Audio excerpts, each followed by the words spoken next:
হরে কৃষ্ণ। হরে কৃষ্ণ। সুধী ভক্ত সজ্জনবৃন্দ, আমরা অত্যন্ত দুঃখ ভারাক্রান্ত চিত্তে আপনাদের একটা সংবাদ দিতে চাই।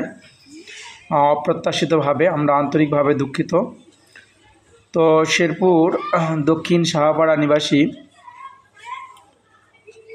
বিলু চৌধুরী উল্লেখ্য গত 8ই জুন রোজ রবিবার শেরপুর শহরের বাসস্ট্যান্ড এলাকায় সিটি ব্যাংকের সামনে রাস্তা পারাপারের সময় আকস্মিকভাবে মোটরসাইকেলের ধাক্কায় তিনি গুরুতরভাবে আহত হন এবং তিনি মারাত্মক আহত হতে বর্তমানে তিনি বগুড়াতে আইসিইউতে ভর্তি রয়েছেন। গত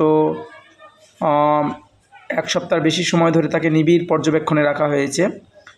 এই মতো অবস্থায় সকল ভক্তবৃন্দ, শুভাকাঙ্ক্ষী এবং শেরপুরের সমস্ত ভক্তবৃন্দের কাছে আমাদের আকুল প্রার্থনা যে আপনারা তার জন্য প্রার্থনা করবেন, বিশেষ করে তিনি যেন খুব দ্রুত সুস্থ হয়ে আমাদের মাঝে ফিরে আসেন এবং দ্রুত সুস্থতা কামনা করছি আমি শেরপুর ইস্কন মন্দিরের পক্ষ থেকে এবং সমস্ত ভক্তবৃন্দের পক্ষ থেকে আমরা জানাতে চাই আপনারা সবাই আপনাদের প্রার্থনা অব্যাহত রাখবেন। উল্লেখ্য তিনি 16 আনা কাছারি মন্দিরের যে রথ হয় মাসির বাড়িতে, সেই 16 আনা কাছারি মন্দিরের মাসির বাড়ির রথের তিনি প্রথম দিনে যে সেবাটা হয়, প্রথম দিন যে ভক্ত সেবাটা, তিনি সেটির ব্যয়ভার বহন করেন এই বিলু চৌধুরী এবং তারা।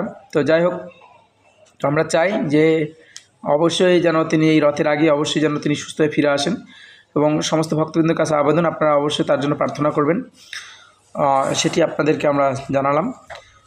সবাইকে অসংখ্য ধন্যবাদ। সবাই তার জন্য প্রার্থনা করবেন। হরে কৃষ্ণ।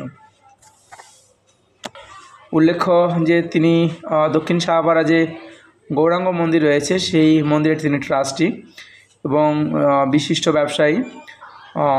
হরে কৃষ্ণ।